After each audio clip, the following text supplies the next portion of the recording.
Japan की सरकार अपने परमाणु ऊर्जा संयंत्र के रेडियो एक्टिव कचरे को प्रशांत महासागर में फेंकना चाहती थी, लेकिन लोगों के विरोध के कारण ऐसा नहीं कर पा रही थी।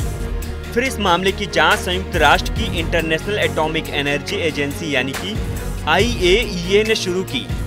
2 साल तक जांच चलती रही।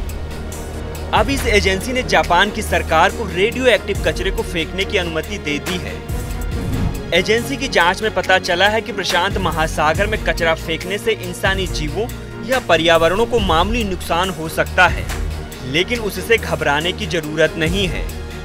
IAEA के प्रमुख ने जापान के प्रधानमंत्री को जांच की अंतिम रिपोर्ट देते हुए कहा कि आप कचरा फेंक सकते हैं।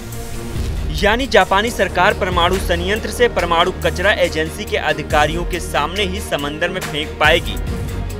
इस रेडियो एक्टिव कचरे का असर 30 से 40 साल तक रहने की आशंका जताई गई है। हालांकि जापान की सरकार ने कहा है कि उन्होंने 500 ओलंपिक स्विमिंग पूल के आकार के जितने रेडियो एक्टिव पानी की प्रोसेसिंग कर ली है। अब इस पानी को समंदर में फेंकना है। इसके अलावा ठोस परमाणु कचरा भी मौजूद है, उसे भी फेंका जाएगा। पिछले कुछ साल में जापान को इस काम के लिए प्रारंभिक अनुमति मिली थी। जापान के न्यूक्लियर रेगुलेशन अथॉरिटी ने परमाणु संयंत्र के वेस्ट वाटर का ट्रीटमेंट करके प्रशांत महासागर में फेंकने की अनुमति मांगी थी, जिसके लिए जापान सरकार की कैबिनेट ने एक बिल पास किया था।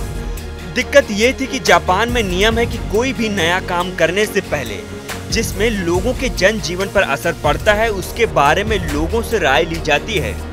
लोगों ने अथॉरिटी के इस प्लान का विरोध किया था, जिसके बाद संयुक्त राष्ट्र के IAEA से मदद मांगी गई, जबकि जापान एक बार इसकी जांच कर चुका था। रिएक्टर को संचालित करने वाली कंपनी ने रेडियो एक्टिव वाटर का ट्रीटमेंट शुरू कर दिया था। अब जो भी पानी या ठोस कचरा वहां मौजूद है, उसे प्रशांत महासागर में धीरे धीरे फेंका जाएगा। हालांकि इसके विरोध में स्थानीय मछुआरे हैं, क्योंकि मछलियों में रेडिएशन जाने की वजह से उनका व्यापार खत्म हो जाएगा। बता दें कि इस काम को लेकर एक मॉडलिंग स्टडी आई थी, जिसमें कहा गया था अगर रेडियो एक्टिव पानी को ट्रीट करके प्रशांत महासागर में डालेंगे तो ये 1200 दिनों में उत्तरी प्रशांत महासागर में फैल जाएगा। 3600 दिन पूरे होते होते रेडियो एक्टिव पानी में मौजूद पोल्यूटेंट्स पूरे प्रशांत महासागर को घेर लेंगे। एक रिपोर्ट की माने तो जापान परमाणु संयंत्र से 100 क्यूबिक लीटर वेस्ट वाटर पैदा करता है। वर्तमान में दूषित स्थल पर 1000 टैंक में लगभग 1.3 मिलियन क्यूब लीटर पानी है।